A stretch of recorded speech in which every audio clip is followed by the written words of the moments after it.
Hello students, आज हम पढ़ेंगे न्यूक्लियस। न्यूक्लियस जो कि सेल के अंदर प्रेजेंट होता है। न्यूक्लियस के लिए हम कहते हैं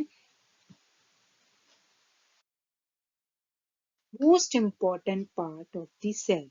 ये सेल का सबसे इम्पॉर्टेंट पार्ट है। यह सेल की सभी एक्टिविटी को कंट्रोल करता है। इसको सबसे पहले 1833 में रॉबर्ट ब्राउन के द्वारा डिस्कवर किया गया था। यह सामान्यतया सेल के सेंटर में प्रेजेंट होता है, but according to metabolic activity इसका पोजीशन चेंज होती रहती है। न्यूक्लियोप्लाज्मिक इंडेक्स एनपी जो होता है VN is divided by VC minus VN, volume of the nucleoplasm, and VC is equal to volume of the cytoplasm. तो हमें दो बातें याद रखनी है कि cytoplasm, volume of the nucleoplasm and volume of the cytoplasm से हम न्यूक्लियोप्लाज्मिक इंडेक्स को निकाल सकते हैं।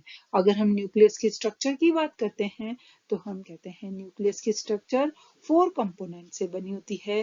First is nuclear envelope, second is nucleolus, third is nucleoplasm and fourth is chromatin network. तो हम सबसे पहले किसके बारे में पढ़ेंगे? न्यूक्लियर एनवेलप के बारे में। Outer most covering of the nucleus, nucleus की बाहर वाली कवरिंग क्या होती है? न्यूक्लियर एनवेलप होती है। न्यूक्लियर एनवेलप टू मेम्ब्रेन से बना होता है, आउटर मेम्ब्रेन और इनर मेम्ब्रेन। इन दोनों के बीच का ये स्पेस जो है ये क्या कहलाता है? पेरी न्यूक्लियर स्पेस कहलाता है। फिर देखिए एनवेलप के नीचे न्यूक्लियर लमीन प्रेजेंट रहता है, न्यूक्लियर लेमिना प्रेजेंट होता है। This is nuclear lamina. और न्यूक्लियर आउटर मेम्ब्रेन के ऊपर राइबोसोम्स भी प्रेजेंट रहते हैं। फिर हम कहते हैं अंदर की ओर पाया जाता है क्रोमैटिन नेटवर्क। ये क्रोमैटिन नेटवर्क जिसके अंदर डीएनए प्रेजेंट होता है और पाया जाता है न्यूक्लियोलस। न्यूक्लियोलस वह साइट है जहां पर राइबोसोम्स का बायोसिंथेसिस होता है। तो ये है न्यूक्लियस की जनरल स्ट्रक्चर। अब हम एक एक पार्ट को एलोबरेट करके पढ़ेंगे। Outer most covering of the nucleus is the nuclear envelope. ये क्या करता है? साइटोप्लाज्म और न्यूक्लियोप्लाज्म को डिफरेंशिएट करता है। Nuclear envelope is also known as nuclear membrane और कैरियोथिका। डबल मेम्ब्रेनस होता है। न्यूक्लियर एनवेलप कैसा होता है? Double membranous. और इसकी जो थिकनेस होती है कितनी है? 70 to 80 एंगस्ट्रॉम की होती है। और ये बना होता है टू मेम्ब्रेन्स का, आउटर न्यूक्लियर मेम्ब्रेन और इनर न्यूक्लियर मेम्ब्रेन। ये दोनों मेम्ब्रेन के बीच में, जैसे कि हम बात करते हैं, this is outer nuclear membrane, this is inner nuclear membrane. This space is known as perinuclear space. Perinuclear space जो होता है दो मेम्ब्रेन के सेंटर में प्रेजेंट रहता है। फिर हम कहते हैं कि न्यूक्लियर पोर कॉम्प्लेक्स, जैसे कि मैंने बात की कि ये है न्यूक्लियस और ये है न्यूक्लियस की मेम्ब्रेन, आउटर और इनर मेम्ब्रेन। इन मेम्ब्रेन के बीच में इस तरह से पोर्स होते हैं। पोर्स जो होते हैं नंबर में बहुत ज्यादा होते हैं और जो भी ट्रांसपोर्ट होता है न्यूक्लियस से इन पोर कॉम्प्लेक्स की सहायता से होता है। अब हम कहते हैं कि 20 से 40 किलो डाल्टन्स के जो प्रोटीन होते हैं वो पैसिव ट्रांसपोर्ट से मूवमेंट करते हैं। ऐसा ट्रांसपोर्ट जिसको करने में एटीपी और एनर्जी की रिक्वायरमेंट नहीं हो उसे कहते हैं पैसिव ट्रांसपोर्ट। अब ऐसे मॉलिक्यूल्स जिनका मॉलिक्यूलर वेट 40 किलो डाल्टन से ज्यादा होता है या 40 किलो डाल्टन्स के होते हैं, उनका ट्रांसपोर्ट न्यूक्लियर पोर कॉम्प्लेक्स की सहायता से एक्टिव ट्रांसपोर्ट होता है। Active transport means transport required energy. ऐसे ट्रांसपोर्ट को करने के लिए एनर्जी की रिक्वायरमेंट होती है in the form of ATP. अब हम बात करते हैं कि जो ये न्यूक्लियर पोर कॉम्प्लेक्स है कैसी स्ट्रक्चर होती है? It is cylindrical in shape. कैसा है? Cylindrical in shape and octagonal symmetry पाई जाती है। मींस 8 प्रोटीन मिलकर और 8 ग्लोब्यूलर प्रोटीन मिलकर रिंग्स का फॉर्मेशन करते हैं। टोटल कितनी रिंग्स प्रेजेंट होती है? 3 rings, cytoplasmic ring, central ring and nuclear ring. तो अब डायग्राम के अंदर हम देखेंगे कि इनकी पोजीशन कैसी है। तो ये देखिए आप, सबसे पहले ये रिंग कौन सी रिंग कहला रही है? This is cytoplasmic ring. और सबसे अंदर वाली रिंग कौन सी कहलाती है, तो ये न्यूक्लियोप्लाज्मिक रिंग। दोनों रिंग के बीच में क्या प्रेजेंट रहता है, तो दिस इज सेंट्रल रिंग।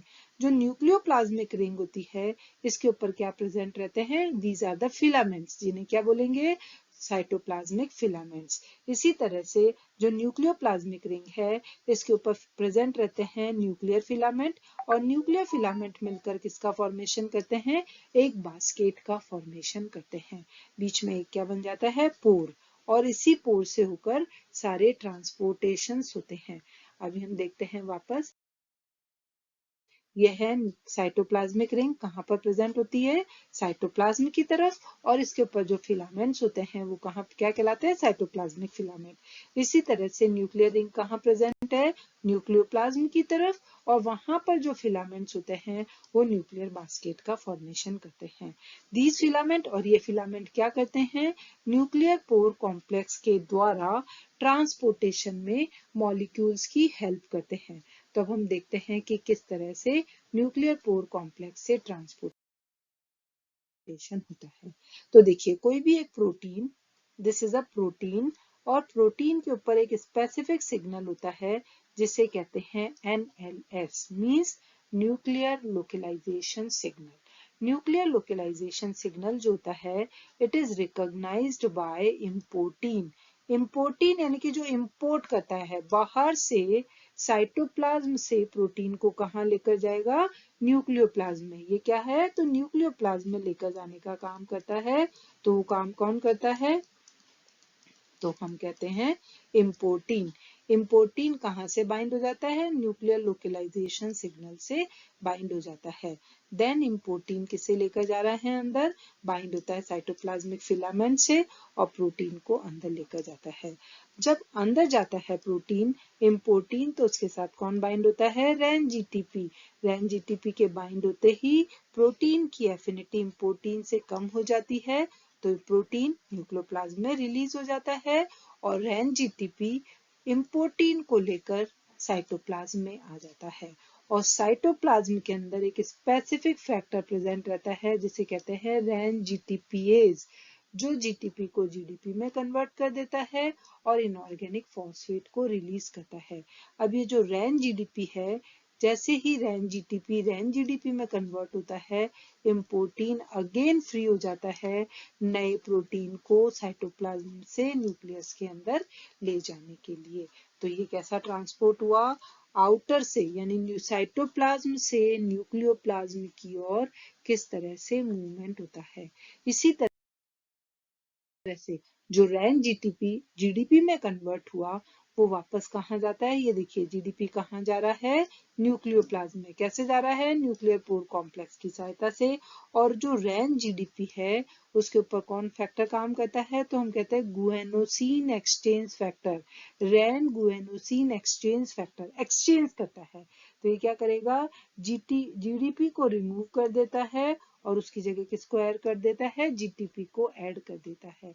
इस तरह से न्यूक्लियोप्लाज्म के अंदर जीडीपी किस में कन्वर्ट हो जाता है, जीटीपी में, और ये बनने वाला जीटीपी वापस कहाँ भेज दिया जाता है, साइटोप्लाज्म के अंदर भेज दिया जाता है। इसी तरह से कुछ ऐसे प्रोटीन्स होते हैं जिनको न्यूक्लियोप्लाज्म से कहाँ भेजना होता है, साइटोप्लाज्म के अंदर। तो ऐसे प्रोटीन को क्या कहते हैं, कार्गो प्रोटीन। और इन कार्गो प्रोटीन के ऊपर जो स्पेसिफिक सीक्वेंस होती है, this is known as nuclear export signal, NES। NES recognised by the exportin, किसके द्वारा रिकॉग्नाइज होती है, एक्सपोर्टीन के द्वारा। तो जैसे ही एक्सपोर्टीन बाइंड होता है कार्गो प्रोटीन के साथ में, तो उसके ऊपर आकर अटैच हो जाता है Ran GTP. Then this complex nuclear pore complex की सहायता से कहाँ से पहले कहाँ बाइंड होता है, तो न्यूक्लियर बास्केट पर बाइंड होते हैं, और न्यूक्लियर बास्केट से सारा का सारा कार्गो प्रोटीन बाहर निकलता है। और हमें पता ही है साइटोप्लाज्मिक साइट के ऊपर क्या लगा रहता है, रैन जीटीपीएज। रैन जीटीपी को रैन जीडीपी में कन्वर्ट कर देता है। जैसे ही कन्वर्जन होता है, कार्गो प्रोटीन कहाँ होता है, साइटोप्लाज्म के अंदर डिस्चार्ज कर दिया जाता है और एक्सपोर्टीन रिलीज हो जाता है। इस तरह से एक्सपोर्टीन को वापस कहाँ ले जाया जाता है, साइटोप्लाज्म के अंदर। साइटोप्लाज्म से न्यूक्लियोप्लाज्म में ले जाया जाता है और ये प्रोसेस कंटिन्यू जारी रहता है। तो इस तरह से एक्टिव ट्रांसपोर्ट होता है, कहाँ से? न्यूक्लियोप्लाज्म से साइटोप्लाज्म और साइटोप्लाज्म से न्यूक्लियोप्लाज्म। अब हम कहते हैं कि जो न्यूक्लियस है, अभी अभी हमने बात कर लिया, न्यूक्लियस डबल मेम्ब्रेनस होता है, आउटर मेम्ब्रेन और इनर मेम्ब्रेन। अब इन दोनों के नीचे एक स्पेसिफिक लेयर प्रेजेंट होती है। इस लेयर को मैंने क्या कहा? तो इसे हम कहते हैं न्यूक्लियर लेमिना। न्यूक्लियर लेमिन किसकी बनी होती है? It is made up of intermediate filament, और इंटरमीडिएट फिलामेंट स्पेसिफिक प्रोटीन के बने होते हैं। This is lamin protein A, B and C. फिर हम कहते हैं न्यूक्लियर लेमिना एक डेफिनेट शेप प्रोवाइड करती है तथा न्यूक्लियस को सपोर्ट प्रोवाइड करती है। मैकेनिकल सपोर्ट कौन देता है? तो न्यूक्लियर लेमिना देती है। अगर इस न्यूक्लियर लेमिन के जीन में और स्पेसिफिक लेमिन ए के प्रोटीन ए के जीन में म्यूटेशन हो जाता है, लेमिन जीन में म्यूटेशन हो जाता है, तो एक डिजीज कॉज होती है। This is progeria disease. तो उस डिजीज को हम क्या कहते हैं? प्रोजेरिया कहते हैं। आगे हम बात करेंगे किसकी? न्यूक्लियोलस की। तो न्यूक्लियोलस क्या है? तो हमने कहा it is discovered by Fontana. किसने डिस्कवर्ड किया? फोंटाना ने। कब डिस्कवर्ड किया? 1874 के अंदर इसको डिस्कवर्ड किया गया। ये शेप में कैसा होता है? तो हम बताते हैं, शेप में स्फेरिकल होता है। कहाँ प्रेजेंट रहता है? तो ये न्यूक्लियोलर ऑर्गेनाइजिंग रीजन के ऊपर पाया जाता है और इसे कहते हैं एनओआर रीजन पर प्रेजेंट होता है। एनओआर रीजन कहाँ पाया जाता है? क्रोमोसोम के सेकेंडरी कंस्ट्रक्शन रीजन के ऊपर प्रेजेंट होता है एनओआर। और एनओआर के ऊपर कौन पाया जाता है? तो उसके ऊपर प्रेजेंट रहता है न्यूक्लियोलस। कौन प्रेजेंट है? This is nucleolus. क्लियर? और this part is known as satellite. ये कौन सा पार्ट है? तो इसे सैटेलाइट कहते हैं। फिर हम कहते हैं nucleolar organizing region. This region is known as nucleolar organizing region. यहाँ पर न्यूक्लियोलस प्रेजेंट होते हैं, बट सभी क्रोमोसोम के ऊपर न्यूक्लियोलर ऑर्गेनाइजिंग रीजन नहीं था। Nucleolar organizing region present on 13, 14, 15, 21 and 22।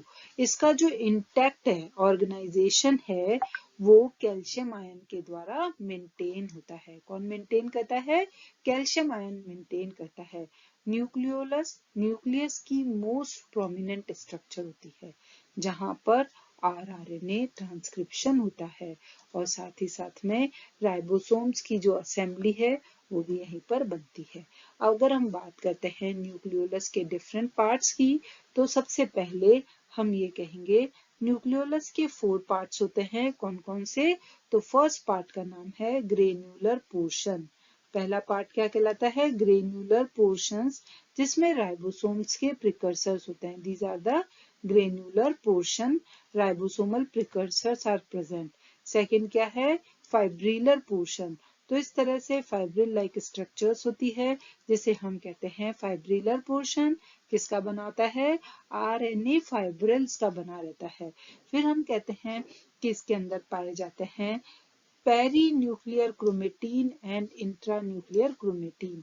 तो जो पेरिफेरी पर न्यूक्लियोलस में कोई मेम्ब्रेन नहीं होती, क्या प्रेजेंट रहता है? Perinucleolar chromatin. और अंदर क्या पाया जाता है? Intranucleolar chromatin. और मैट्रिक्स जो होता है it is known as pars amorpha. Matrix क्या कहलाता है? Pars amorpha. तो इस तरह की ये पूरी स्ट्रक्चर न्यूक्लियोलस कहलाती है। और न्यूक्लियोलस का मेन फंक्शन क्या है? Biosynthesis of ribosome. क्या कहता है? राइबोसोम का बायोसिंथेसिस करता है।